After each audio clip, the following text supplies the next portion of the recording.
मेरे प्यारे विद्यार्थियों, उर्मिला यादव हिंदी क्लासेस में आपका स्वागत है। अभी हम कर रहे हैं अलंकार की प्रैक्टिस। अलंकार का अभ्यास कर रहे हैं। कुछ पंक्तियां हैं, विकल्प नहीं है आपके पास, पंक्तियां हैं और पंक्तियों में से आपको जानना है कि कौन सी पंक्ति में, दी हुई पंक्ति में कौन सा अलंकार है। कल भी हमने अलंकार का अभ्यास किया था, बहुत सारी पंक्तियां पढ़ी थी, उनमें अलंकार जाना था। आज भी कर रहे हैं।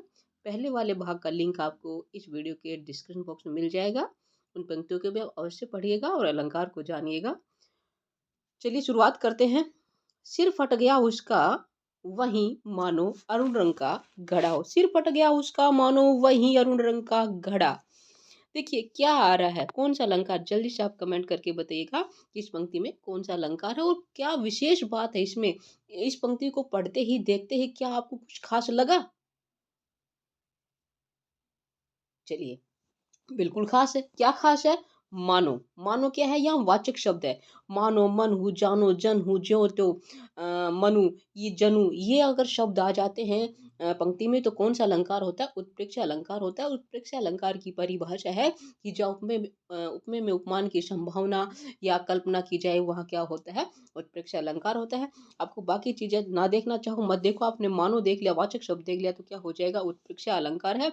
और पंक्ति का अर्थ है कि उसका सर फट गया और ऐसा लगा जैसे वो अरुण रंग का, लाल रंग का घड़ा हो। जो घड़े को, सिर को क्या बोल दिया है? लाल रंग का घड़ा बता दिया है, संभावना की गई है, इसलिए उत्प्रेक्ष अलंकार हुआ। ठीक है, चलिए आगे बढ़ते हैं। और तब तक आप लाइक कर दीजिए, शेयर कर दीजिए। पहली बार आ रहे तो कृपया करके सब्सक्राइब अवश्य करें।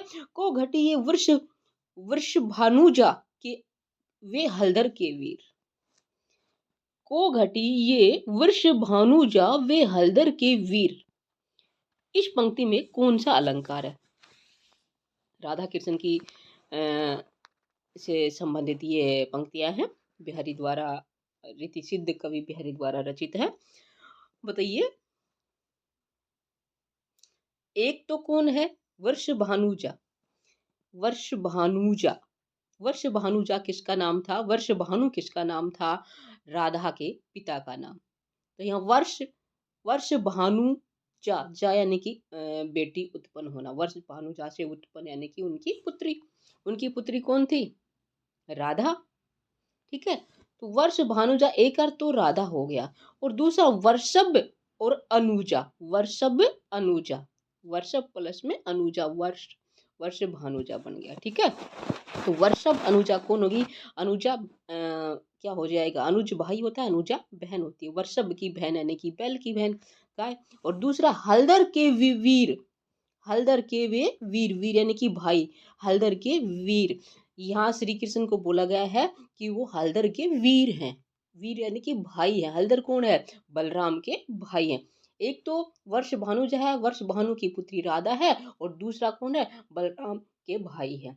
यहाँ तो एक अर्थ ये हो गया हलदर का, एक अर्थ बलराम हो गया, और दूसरा अर्थ क्या हुआ? हलदर, हल को धारण करने वाला, अर्थात किसान, कृषक।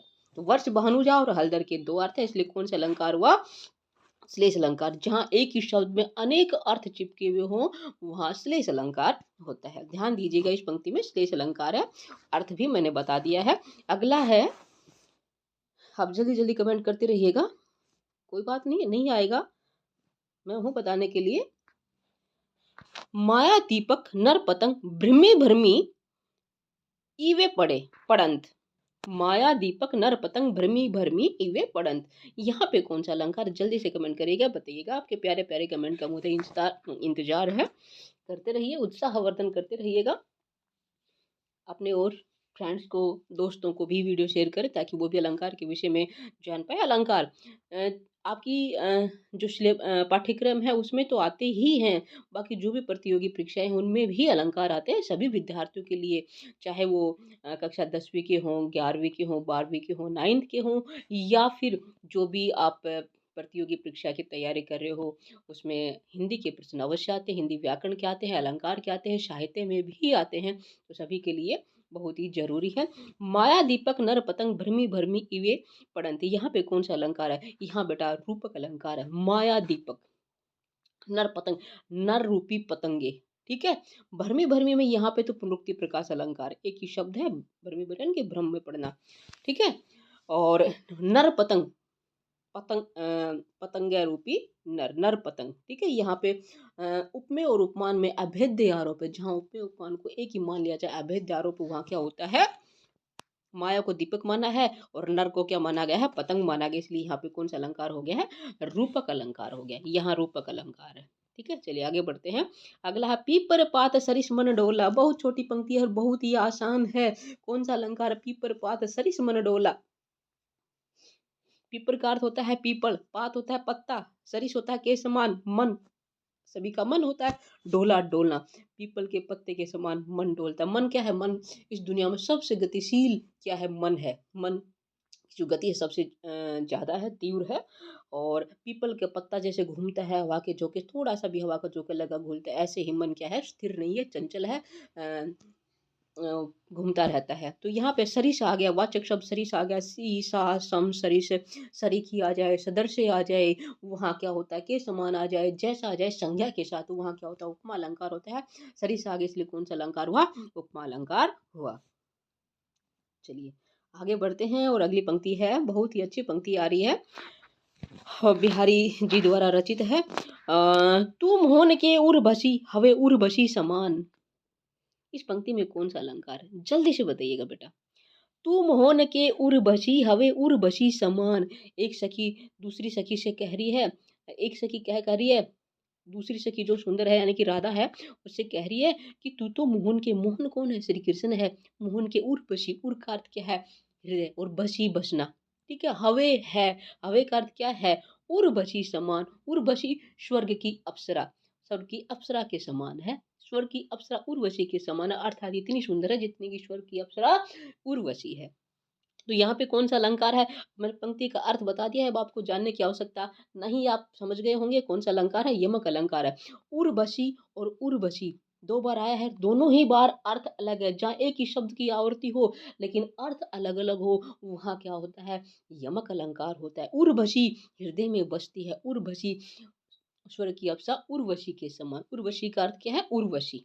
तो यहाँ पे कौन सा अलंकार हो गया, यमक अलंकार हो गया है।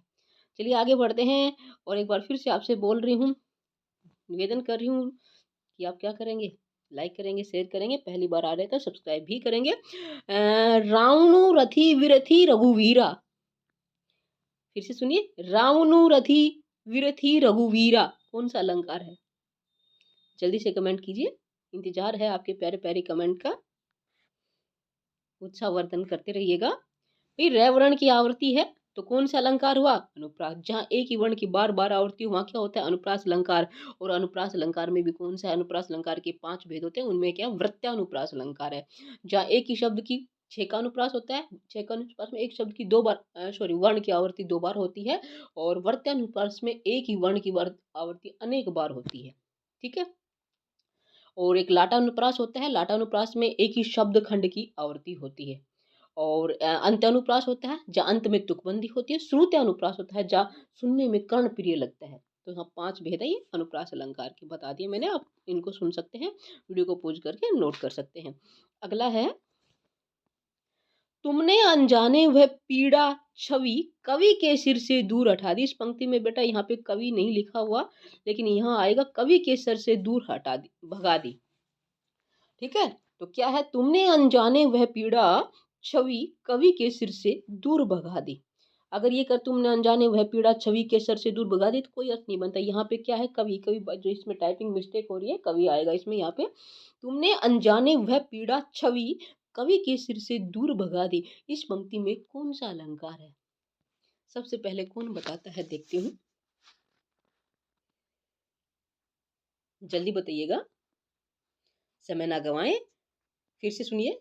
देखिए मैं बोल रही हूँ, बोलते ही आपको समझ में आ जाना चाहिए, आप उसको कैच करिए, पकड़िएगा क्या मैंने बोला है। तुमने अनजाने वह पीड़ा छवि कवि के सर से दूर भगा दी, किस पे जोर दिया है मैंने, पीड़ा छवि पर जोर दिया है, पीड़ा छवि, किस पे जोर दिया है मैंने बेटा, पीड़ा छवि पर, ठीक है। पीड़ा रूपी छवि, तुमने अनजाने में ही वो पीड़ा छवि थी, पीड़ा की जो छाया थी, दुख की जो छाया थी, उसको दूर भगा दिया है, ठीक है। तो यहाँ क्या हो गया, उपमेय उपमान में अभेद्य आरोप है, इसलिए रूपक अलंकार है। चलिए आगे बढ़ते हैं और अगला है, प्रश्न चिन्हों में उठी हैं भाग्य सागर की हिलोरे। प्रश्न चिन्हों में उठी हैं भाग्य सागर की हिलोरे। क्या है? भाग्य सागर, भाग्य रूपी सागर की हिलोरे उठ गई है। कौन सा है? रूपक अलंकार, भाग्य रूपी सागर, उपमेय उपमान में अभेद्य आरोप है। चलिए आगे बढ़ते हैं, नील जल में या किसी की गोर झिलमिल दे जैसे हिल रही हो। मैंने बताया था वाचक शब्द जैसे आए वहां कौन सा अलंकार होता है? जैसे जैसा आता वहां कौन सा अलंकार होता है? बताइएगा। उपमा होता है और एक उत्प्रेक्षा होता है। तो यहाँ पे क्या उपमा है या फिर उत्प्रेक्षा है, और है तो क्यों, ये भी बताइएगा, जल्दी से कमेंट करके बताइएगा। देखिए बेटा, नील जल में या किसी की गोर झिलमिल दे जैसे हिल रही हो, यहाँ पे जैसे वाचक शब्द आया है, लेकिन जैसे संज्ञा के साथ नहीं आया। संज्ञा के साथ आता है तब क्या होता है? उपमा होता है। यहाँ उदाहरण के रूप में आया है तो क्या हो गया है? उत्प्रेक्षा अलंकार। यहाँ पे क्या है? उत्प्रेक्षा अलंकार। ठीक है। नव पर चमचम चपला चमकी। नव पर चमचम चपला चमकी, सोचने की आवश्यकता नहीं है। च च च वर्ण की आवर्ती है। कौन सा अलंकार हुआ? वर्त्यानुप्रास। अनुप्रास अलंकार, अनुप्रास अलंकार का भेद है वर्त्यानुप्रास। ठीक है। चलिए आगे बढ़े। लग रहा है ना? अच्छा समझ में आ रहे हैं? किस किस को समझ में आ रहे हैं बताइएगा। सुभाषित भीगी हवाएं सदा पावन मां सरीखी। सुभाषित भीगी हवाएं सदा पावन मां सरीखी, चैवरण की आवर्ती है। लेकिन एक और अलंकार भी है। कौन सा अलंकार है? सरीखी आ रहा है। सरीखी का अर्थ होता है के समान। पावन मां सरीखी, मां के समान है। ठीक है। अनुप्रास अलंकार भी है और साथ ही उपमा अलंकार है। यहाँ पे उपमेय उपमान में तुलना की गई है। चलिए आगे बढ़े। अगली पंक्ति देखते हैं। 11 हो चुका था, अभी 12 नंबर पे आगे हैं और यहाँ पे है, नभमंडल छाया मरुस्थल सा दल बांध के अंधड़ आवे चला। फिर से पढ़ रही हूँ, पढ़ने में से ही आपको पता चल जाएगा कौन सा अलंकार है। नभमंडल छाया मरुस्थल सा दल बांध के अंधड़ आवे चला। अरे भाई, देखने की, सोचने की, समझने की आवश्यकता ही नहीं है। क्या आ रहा है? सा आ रहा है।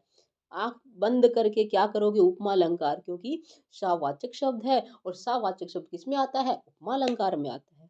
ठीक है। चलिए आगे बढ़ते हैं और प्रश्न पंक्ति नंबर 13 पे आगे हैं। इसमें बताइएगा कौन सा अलंकार है। आवत जात कुंज की गलियन रूप सुधा नित पीजे। आते जाते जो कुंज की गलियां हैं वहां पे रूप सुधा, सुधा अमृत होता है और रूप सौंदर्य। ठीक है, किसी का सुंदर रूप होता है उसके लिए कि नित्य रोज पीजे, पीना। तो क्या है, आते जाते समय क्या करते हैं? सौंदर्य रूपी, रूप रूपी अमृत का पान करते हैं। तो रूप सुधा क्या हो गया है? रूपक अलंकार हो गया है। ठीक है। वन शारदी चंद्रिका ओढ़े चादर ओढ़े लसे समलंकृत कैसे भले। वन शारदी चंद्रिका चादर ओढ़े लसे समलंकृत कैसे भले, कौन सा अलंकार है? देखिए, चंद्रिका चादर चौवर्ण की आवर्ती है। तो यहाँ पे क्या होगा? अनुप्रास अलंकार तो है ही, और एक मुख्य अलंकार है शारदी चंद्रिका, सर्द रूपी चंद्रिका।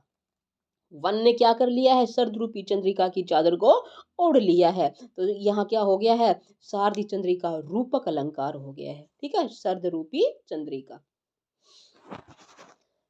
राम नाम मणिदीप धरू जिहि देहरी द्वार। राम नाम मणिदीप धरूं जिहि देहरी द्वार। यहां भी क्या है बेटा? रूपक अलंकार। क्यों है? राम नाम रूपी दीपक को धारण करती हूँ। ठीक है। तो यहाँ क्या हो गया? रूपक अलंकार। विज्ञान यान पे चढ़ी हुई सभ्यता डूबने जाती है। विज्ञान यान पर चढ़ी हुई सभ्यता डूबने जाती है। कौन सा अलंकार है? अतिशोक्ति तो है, और दूसरा क्या है जो मुख्य अलंकार है? वो विज्ञान यान, विज्ञान रूपी यान पर। विज्ञान को क्या बना दिया है? यान बना दिया है, हवाई जहाज बना दिया है, प्लेन बना दिया है। तो क्या हो गया है? रूपक अलंकार। और यदि अतिशोक्ति आता है तो अतिशोक्ति उसमें ऑप्शन में आता है, अगर रूपक ना आए तो। अगला है मुदित महीपति मंदिर आए। मुदित महीपति मंदिर आए, मैवर्ण की आवृत्ति है भाई। मुदित महीपति मंदिर आए, यहाँ मैवर्ण की आवृत्ति, इसलिए कौन सा अलंकार हो गया? अनुप्रास। अगली है दृग पग पोछन को करे भूषण पाए दाज। दृग पग पोछन को करे भूषण पाए दाज। दृग क्या होता है? नेत्र होता है।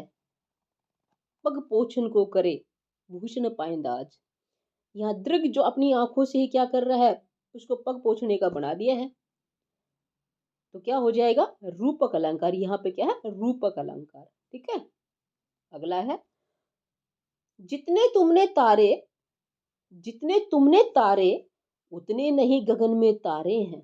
जितने तुमने तारे उतने नहीं गगन में तारे हैं। तारे तारे दो बार आया है, एक ही शब्द की आवृत्ति हो, अर्थ अलग अलग हो, वहां कौन सा अलंकार होता है? यमक होता है। तो यहाँ भी क्या है? यमक अलंकार। जितने तुमने तारे, इस तारे का अर्थ क्या? तारना। किसी चीज को तारते ना, मान लो किसी व्हीकल में, साधन में कुछ रखा उसको तारते, या फिर किसी कहीं भी रखा उसको नीचे उतारते हैं, वो तारे मतलब तारना। और यहाँ गगन में तारे, यहाँ क्या है? आसमान में जो तारे चमकते हैं उसके लिए तारे आया है, कि जितने तुमने तारे हैं उतने तो आसमान में तारे भी नहीं है। ठीक है। तो कौन सा अलंकार हो गया? यमक अलंकार। चलिए आगे बढ़ते हैं, और अंतिम पंक्ति है। और अब भी आपने लाइक नहीं किया है तो विशेष निवेदन है आपसे, लाइक कर दीजिए, शेयर करें। पहली बार आ रहे हैं तो सब्सक्राइब भी कर दीजिए। राम रूप राकेश निहारी बढ़त बीज पुलकावली भारी। राम रूप राकेश निहारी बढ़त बीज पुलकावली भारी। बढ़त बीज व्यावरण की आवृत्ति अनुप्रास अलंकार तो है ही, और साथ ही क्या है? राम रूप राकेश निहारी। राकेश क्या होता है? चंद्रमा। राम रूप राकेश निहारी, जो राम का जो रूप है वो क्या है? चंद्रमा के समान है, इसलिए क्या हो जाएगा? रूपक अलंकार। रूप राकेश यहाँ पे रूपक अलंकार है। ठीक है। अनुप्रास भी है और रूपक अलंकार भी है यहाँ पे। उम्मीद करती हूँ जो 20 पंक्तियां हमने पढ़ी है, इसमें जो जो अलंकार दिए गए हैं वो सभी आपको समझ में आ गए होंगे। और एक बार फिर से कह रही हूँ कि जो पीछे हमने किए थे 20 पंक्तियां, उनमें भी बहुत अच्छी पंक्तियां थी, और अलंकार के विषय में आपको बहुत अच्छी जानकारी दी गई थी। वो लिंक आपको वीडियो के डिस्क्रिप्शन बॉक्स में मिलेगा। आप ऐसे ही आते रहेगा, और अलंकार या जो भी हम साहित्य या व्याकरण की जानकारी दें उसको ग्रहण कीजिएगा, और साथ ही हमारा भी उत्साहवर्धन कीजिएगा। फिर मिलते हैं